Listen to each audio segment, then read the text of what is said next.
사본들에 의하면 바라바의 이름 또한 예수였어요. 당시 예수라는 이름을 많이 썼거든요.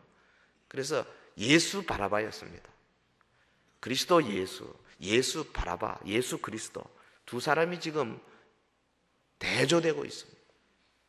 그런데 마태는 바라바 앞에 예수라는 명칭을 뺐습니다. 아마도 예수라는 이름을 거룩히 여겨서 이 강도 이름 앞에 붙이기 싫어서 삭제한 것으로 보입니다. 빌라도의 마음속에는 군중들이 바라바를 처형하도록 요구하면 좋겠고 예수 놓아주자 이렇게 말하면 빌라도는 얼마나 좋았겠어요. 그렇게 청해 오기를 기다리고 있었을 것입니다. 빌라도의 마음을 주저하게 만드는 요소 또 하나 있습니다. 그의 아내로부터 온 정갈입니다. 19절에 총독이 재판 자리에 앉았을 때 그 아내가 사람을 보내어 가로되 저 옳은 사람에게 아무 상관도 하지 마옵소서. 오늘 꿈에 내가 그 사람을 인하여 애를 많이 썼나이다 하더라. 한 번 더 기회를 주는 거지요. 하나님의 섭리라고 보입니다. 빌라도의 아내 이름은 클라우디아인데 이 유대 전승에 의하면 이 사람이 개종자입니다. 유대교 개종자로서 추측컨대 그리스도의 주장을 잘 알면서 거기 호감을 갖고 있던 여자였음에 틀림없습니다. 후일에 그가 정식으로 그리스도인이 되고 교회를 위해서 많은 일을 했다 그럽니다. 워즈워드가 말하기를 그리스도께서 순환을 받고 있는 동안에 그의 편을 든 단 한 사람 바로 이 여자였다 그랬습니다. 3년 반 동안 주님이 많은 사역을 하고 병도 고치시고 말씀 가르치시고 기적 일으키시고 그 기적의 현장에 수많은 사람들이 직접 눈을 뜨고 있었습니다. 야이로의 딸을 살리셨습니다. 혹은 나인성 과부의 아들도 살리시고 죽은 지 나흘 되던 나사로의 무덤에서 썩어진 나사로의 시체가 일어나 나오는 것을 수많은 사람들이 목도했습니다. 다 어디 갔습니까? 주님이 고난받는 장면에 다 떠나갔습니다. 주님의 제자들도 아무도 없었습니다. 오직 이방인 여자 한 사람이 예수님 편을 들고 있는 거죠. 이 기사, 빌라도의 아내에 대한 기사는 사복음서 가운데 마태만 기록하고 있습니다. 마태복음을 쓴 마태, 그 독자가 누굽니까? 유대인들 아닙니까? 마가는 누가나 이쪽은 이방인들, 로마인들을 위해 썼지만은 마태복음은 유대인들을 위해 쓰고 있어요. 지금 유대 독자들을 대상으로 본서를 기록하고 있다는 점에서 예수님을 살리려고 하는 빌라도의 아내를 통해서 당신들 유대인들의 죄악이 얼마나 크냐 하는 것을 알아라. 아마 마태가 이런 생각을 가지고 쓰고 있을 것입니다. 여러분, 빌라도의 입장에서 보면 군중들의 고함 소리가 대단히 부담스러웠을 것입니다. 군중들은 예수님에 대해서 몹시 적대적이었습니다. 얼마 전까지만 해도 종려 가지를 들고 호산나 호산나 찬송하면서 다윗의 자손으로 오시는 이여 그렇게 환영했던 사람들입니다. 그러나 저들이 가졌던 정치적인 메시아의 기대가 예수님으로부터 사라졌습니다. 등을 돌렸습니다. 저들을 사주하던 종교 지도자들의 그 시기심, 질투심 그게 현혹이 되었습니다. 이성을 잃은 사람들이 되었습니다. 예수님을 향해서 적대감을 드러냈습니다. 예수님은 저들의 질문과 모함 혹은 폭거에 대하여 아무런 말이 없었습니다. 주님의 침묵하심과 군중들의 요란하게 떠드는 것이 얼마나 대조되고 있습니까? 빌라도는 참 비겁한 사람이에요. 그는 모든 식권을 가진 사람인데 이 책임을 군중들에게 돌리려 했습니다. 군중들로 하여금 결정하게 하자. 바라바냐 예수냐. 재판정에 선 사람은 정의 편에 재판을 해야 되는 거지요. 거기에 바라바를 끌어들여서 그렇게 할 이유가 없습니다. 예수 죄가 있으면 죄를 받아야 되고 죄가 없으면 풀어줘야 되는 것이 그것이 재판장의 권한이요 의무요 책임입니다. 본문 21절에 보면 총독이 대답하여 가로되 둘 중에 누구를 너에게 놓아주기를 원하느냐 가로되 바라바로소이다. 빌라도가 가로되 그러면 내가 그리스도란 예수를 내가 어떻게 하랴? 저희가 다 가로되 십자가에 못 박혀야 하겠나이다. 오늘도 많은 사람들은 이런 모습으로 자신의 책임을 회피하려 하고 있습니다.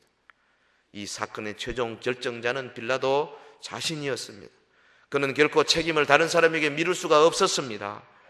우리 모두는 개인적으로 이 질문에 빌라도처럼 답해야 할 것입니다. 그리스도로 하는 예수를 내가 어떻게 하랴? 두 번째, 이 질문은 우리에게 행동할 것을 요구하고 있습니다. 어떻게 하랴? 행동. 빌라도의 경우는 대야의 물을 가져다가 손을 씻는 행동을 보였습니다. 그는 그 결정의 책임을 피하고 싶었습니다. 본문 24절에 물을 가져다가 무리 앞에서 손을 씻으며 가로되 이 사람의 피에 대하여 나는 무죄하니 너희가 당하라. 손을 씻는 의식은 신명기 21장 6절 7절에 보면 어떤 사람의 죽음과 자신이 무관함을 상징적으로 나타내는 겁니다. 유대 총독으로서 단연간 유대에 있으면서 유대의 풍습에 관해서 어느 정도 식견이 있었던 빌라도는 이런 방법으로 자신의 무죄함을 증명하려 했습니다. 손을 씻으면서 나는 무죄하니 너희가 당하라. 다른 말로 하면 나는 이 예수라고 하는 죄인의 피 흘림의 죄로부터 아무 형벌을 나는 받지 않을 것이니 너희가 감당해라. 그 말이죠. 예수님의 처형에 대한 책임을 무리들에게로 전가시키려고 하는 빌라도의 비겁함이 단적으로 드러나는 대목입니다. 당시 로마에 파견된 총독으로서 사형 판결에 대한 최종 판결권을 가지고 있는 자로서 이런 행동으로 책임을 회피할 수는 결코 없는 것입니다. 빌라도라는 이름, 여러분 그가 상당히 예수님에게 동정적인 것처럼 보이지만은 그러나 그가 가진 그 책임의 막중함이 얼마나 큽니까? 후일에 2000년 동안 지금까지 수억, 수십억의 그리스도인들이 모여서 눈만 감으면 본디오 빌라도에게 고난을 받아. 아마 이 친구 지옥에서도 그 저주의 소리를 듣지 않으려고 귀를 틀어막고 있는지도 모를 것입니다. 사도신경을 통해서 그리스도의 핍박자로 끊임없이 오늘까지 그리고 앞으로도 계속해서 불려지게 될 것입니다. 본문 25절에 보면 백성이 다 대답하여 가로되 그 피를 우리와 우리 자손에게 돌릴지어다 하거늘. 여기 백성이 다 대답하라고 마태가 굳이 이 라오스라는 백성이라는 단어를 썼어요. 라오스는 하나님의 백성을 말합니다. 하나님이 택하신 백성이에요. 하나님의 택하신 백성이 다 대답하여 가로되 그 피를 우리와 우리 자손에게 돌릴지어다. 마태가 굳이 본문에서 이 단어를 선택한 이유가 있을 것입니다. 하나님의 택한 백성이었던 유대인이 모두 다 메시아이신 예수를 배반하는 데 대한 안타까움과 아쉬움을 전달하고 있습니다. 저들의 이성적인 흥분의 대가가 얼마나 컸습니까? 요즘 우리 정치권을 보면 요즘 우리나라 전체가 좀 광기가 서려 있는 것 같아요. 뭐 하면 막 전부 포퓰리즘으로 그냥 모든 백성들이 그저 촛불을 들고 나가가지고 막 어떻게 이 무슨 대의민주주의가 다 사라져버리고 막 직접적으로 다 하겠다는 그런 너무너무 지금 나라 전체가 미쳐 돌아가는 것 같은 그런 생각이 들어서 사실 어떤 면에서 불안하고 두렵기까지 합니다. 우리가 정신을 바짝 차려야 할 것입니다. 한기총에서 최근에 이제 구국 기도회를 하면서 우리 온 그리스도인들이 정신을 바짝 차리자 그런 뜻으로 구호를 삼은 것이 뭐냐면 여러분 금요 그 기도 제목의 맨 마지막 하나님이여 이 나라를 지키소서 도우소서 구원하소서, 이게 우리 기도 제목입니다. 하나님이여 이 나라를 지키소서 도우소서 구원하소서. 어느 정파가 옳다 그러다 그 말이 아닙니다. 이 나라 전체가 하나님을 숭상하고 하나님을 말씀을 두려워하는 사람들에 의해서 통치될 수 있도록 주여 이 나라를 지키고 보호하여 주옵소서. 여러분, 이 유대인들이 흥분해서 부르짖은 소리, 그의 피를 우리와 우리 자손에게 돌릴지어다. 그대로 예언이 적중이 됐어요. AD 70년, 그러니까 예수님의 그 십자가 사건 이후에 한 3, 40년 이후에 그 로마 군인들이 쳐들어왔을 때 수많은 사람들이 예루살렘 성으로 모여들었지 않습니까? 수개월 동안 예루살렘 성이 포위되어 있다가 그 성 안에 있던 100만 명 이상이 다 몰살했습니다. 보통 때 그저 몇만 명도 살지 못하는 조그만 동네인데 100만 명이 다 비참하게 죽었습니다.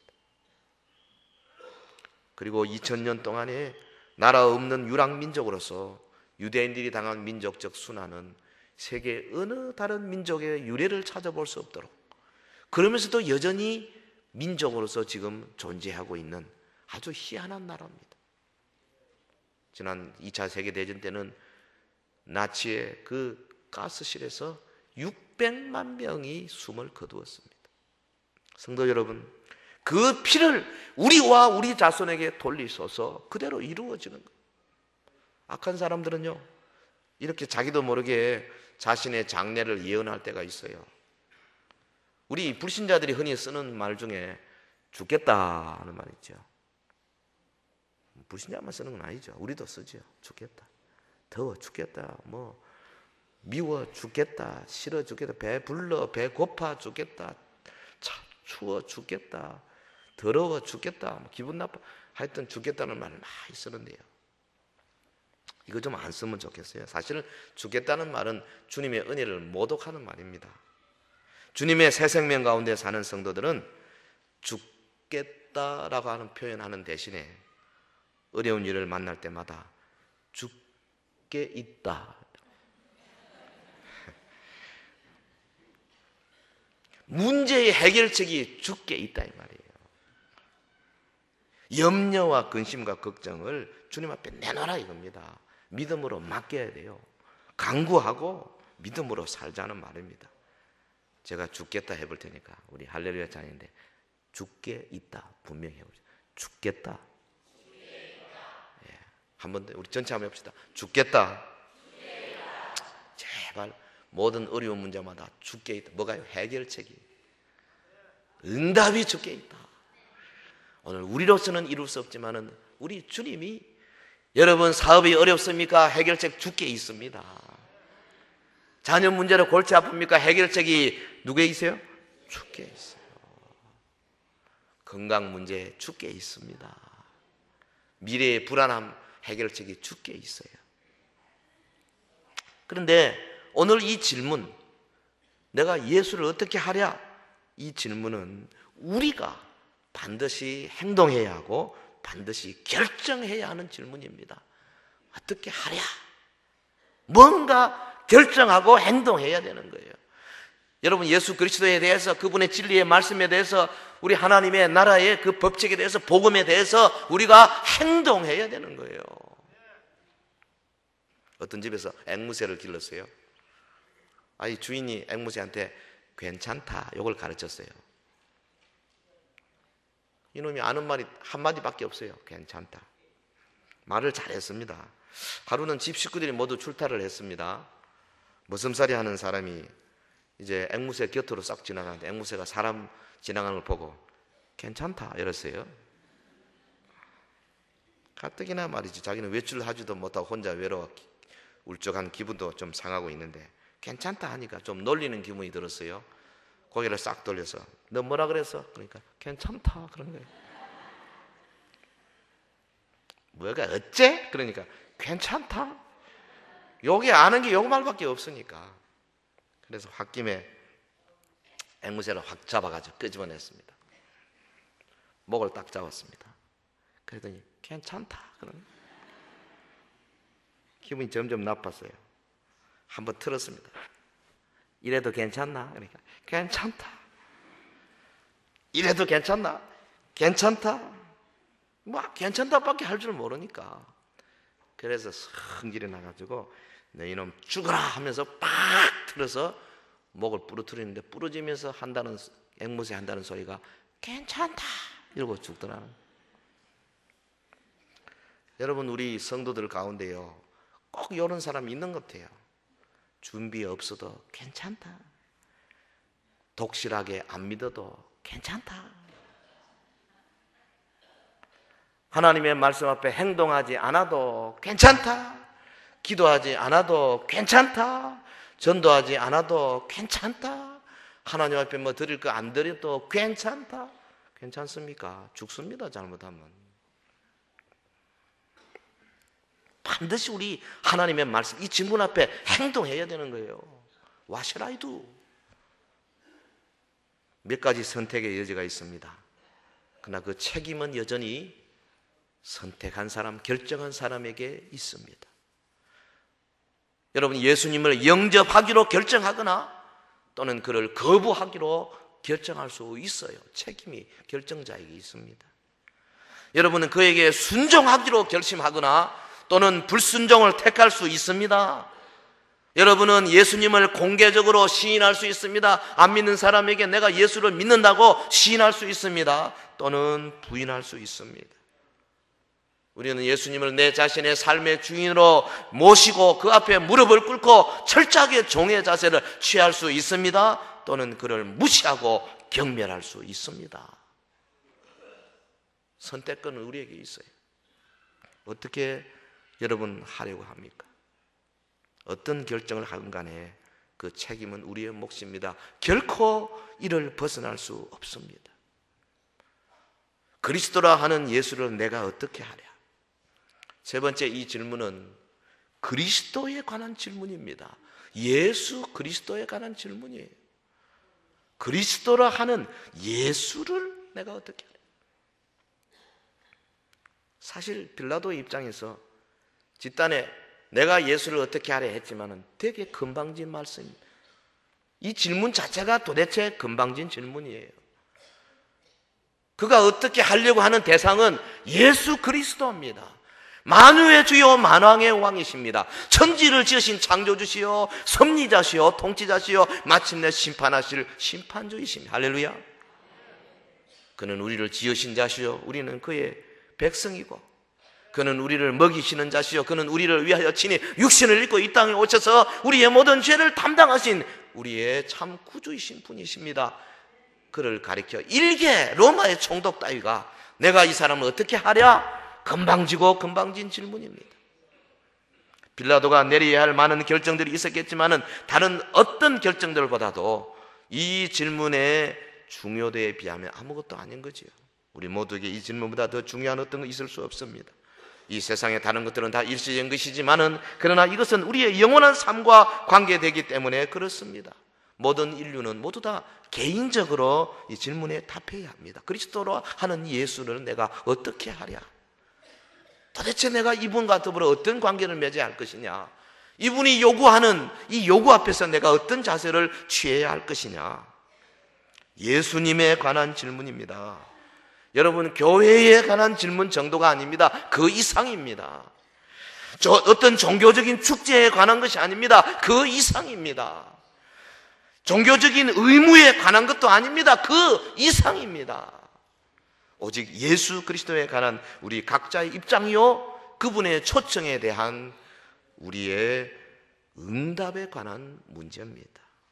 그는 창조주시고 그는 구속주이시고 그는 심판주이십니다. 여러분, 실감이 안 납니까? 이분은 너무 위대하고 너무 크신 분이기 때문에 감히 우리가 이런 정도의 단어를 쓸 수도 없는 자이십니다. 그런데 우리가 처음에는 이렇게 정말 주님으로 영접하고 주 앞에 엎드려 무릎 꿇고 긴긴 밤을 회개하고 내가 예수님 뜻대로 살겠습니다. 주님의 부르심으로 내가 했어요. 1년 2년 지나가고 교회 생활하면서 직분도 가지고 이것저것 맡고 명예도 얻고 권세도 좀 얻고 이리 하다 보면요, 어느 결에 중심이 온데간데 없어지고 영 딴 것들로 인해 가지고 번지수를 잘못 찾는 사람들이 가끔씩 있어요. 인도에 재색을 겸비한 한 여인이 살고 있었는데 이 여자가 왕과 결혼을 했습니다. 왕이 너무너무 사랑했고 행복한 생활을 했어요. 근데 그만 1년 만에 병들어 죽었어요. 왕이 그 슬픔을 견딜 수가 없었습니다. 그래서 왕비의 무덤을 아주 잘 만들었어요. 그 다음에 그 동쪽에다가 자신의 모습을 조각한 동상을 세웠습니다. 그리고 1년 후에 무덤 서쪽에 왕가를 상징하는 호랑이 동상을 또 세웠습니다. 또 1년이 지났습니다. 죽은 영혼을 위로하기 위해서 호화로운 별장을 지었습니다.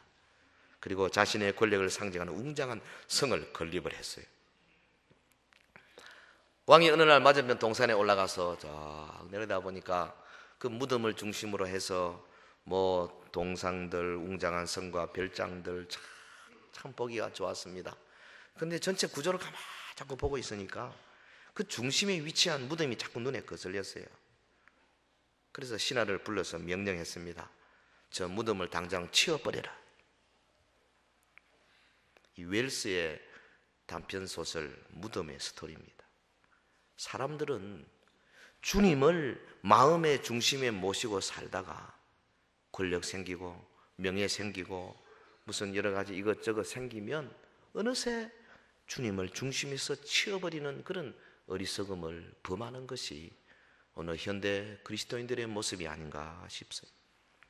아담과 하와는 선악을 알게 하는 나무의 실과를 바라보고 마음이 동했었구만 죄를 범했습니다. 그러므로 우리 성도들은 언제나 주님의 그 대속의 십자가, 믿음의 주여 온전케 하시는 그 주님을 바라보는 사람이 되어야 할 줄로 믿습니다. 그래야 실족하지 아니하고 온전하신 형상을 닮아가게 되는 겁니다. 고린도전서 2장 2절에 내가 너희 중에서 예수 그리스도와 그의 십자가에 못 박히신 것 외에는 아무것도 알지 아니하기로 작정하였노라. 주님의 십자가와 그 못 박히신 주님 외에는 아무것도 내가 알지 않기로 작정하였노라. 오늘 우리에게도 선택이 필요합니다. 그리스도냐 바라바냐. 다른 말로 하면은 우리는 빌라도가 손을 씻던 그 대야와 다락방에서 예수님께서 제자들의 발을 씻기는 그 대야, 두 대야 사이에서 결정해야 하리라고 생각해요. 이것들은 두 왕국의 개념을 나타냅니다.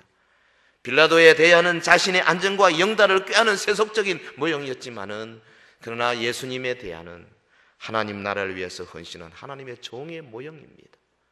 사랑하는 성도 여러분, 우리는 예수님을 어떻게 하여야 하겠습니까? 먼저 개인적으로 이 질문에 정직하게 답해야 합니다. 그리고 실제로 행동에 옮겨야 합니다. 이 질문이 예수 그리스도에 관한 우리의 삶과 행동의 헌신 여부를 묻는 질문임을 고려할 때에 이것보다 더 중요하고 급한 게 어디 있겠습니까? 주님은 지금 이 말씀을 통해서 우리 모두에게 헌신의 결정을 재촉하고 계십니다.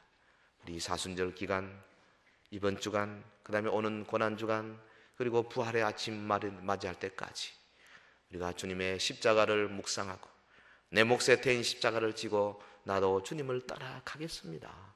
내가 입으로만 주여 주여 부르는 것이 아니라 내 삶의 모든 중심에 주님을 모시고 나의 시간과 노력과 물질과 나의 세상적인 영향력과 모든 것을 총동원해서 그분 앞에 다 바치고 무릎 꿇고 주님 시킨 대로 하는 나는 주의 종입니다. 종된 헌신의 자세가 있기를 주의 이름으로 축원합니다. 기도하십시다. 우리 다 같이 합심해서 기도하겠습니다. 오늘 하나님께서 주시는 귀한 말씀을 생각하십시다. 내가 예수님께서 주시는 이 초청 앞에 어떻게 할 것인가 행동해야 되겠습니다. 여러분 개인적으로 결심하시기를 바랍니다. 실천에 옮기시기를 바랍니다. 예수 그리스도와의 관계의 문제입니다. 이보다 더 큰 문제가 없습니다. 주여, 우리 온 교회에 사랑하는 성도들에게 이 사순절에 주님의 은혜와 주의 은총과 십자가의 대속의 사랑이 충만하게 흘러 넘치게 하옵소서. 우리 다 같이 통성으로 잠시 기도하겠습니다. 거룩하신 우리 하나님 아버지, 주의 은혜를 진실로 감사 찬송 드립니다. 오늘 말씀을 주시니 참으로 감사합니다. 아버지여, 비겁한 빌라도와 달리 우리는 주님의 이 질문 앞에서 온전히 우리 자신을 내려놓고 철저하게 우리 자신을 주의 종의 자세로서 주님을 모시고 우리의 중심에 주님을 자리하게 하시며 앞으로 하나님 모든 시간마다 주를 위하여 살며 주께 헌신하는 주의 종들이 되기를 원합니다. 사순절 기간 동안에 우리 주님 더 많이 기도하기를 원합니다. 더 많이 말씀을 묵상하기를 원합니다. 내 몫에 된 십자가를 아버지여 더욱더 생각하며 이 십자가를 지고 우리의 작은 겟세마네로 올라가는 자들이 되기를 원합니다. 사랑하는 주의 백성들의 마음 가운데 새로운 각오와 결심이 살아나게 하여 주시기를 간절히 원하옵나이다. 주님은 아버지여 오늘 우리를 앞서서 자원하여 죽음의 길로 들어섰지만은 오늘 이 땅에 사는 수많은 현대 그리스도인들이 얼마나 자주 주를 우리의 중심에서 내려놓으며 우리가 우리의 주인이 된 적이 많습니까? 아버지, 사랑하는 서연의 성도들, 오늘 말씀을 통하여 저들이 주님의 이 질문 앞에 겸손하게 자신을 내려놓게 하여 주시옵시고, 우리 예수 그리스도 앞에 아버지여 우리의 만왕의 왕이요 만주해 주신 그분 앞에 우리의 삶 전체를 송두리째 내려놓는 주의 참 종들 되게 하여 주시기를 원합니다. 이 기간 동안에 더 깊이 묵상하여 주의 십자가의 놀라운 대속의 은총과 그 놀라운 사랑에 감동하는, 그리하여 새로운 마음으로 우리의 남은 생애를 결단하는 주의 자녀들이 되게 하여 주시옵소서. 거룩하신 하나님 아버지, 말씀이 우리 밭에 뿌려져 싸움에 100배의 결실이 맺어지게 하옵소서. 이 사순절 기간 동안에 주님의 십자가를 더욱더 깊이 묵상하는 우리 온 성도들 되게 하시고, 그 결과 우리 각자에게 주신 그 십자가를 즐거이 지고 주를 따라가는 우리 모든 서연인들이 되게 하옵소서. 예수님 이름으로 기도하옵나이다. 아멘.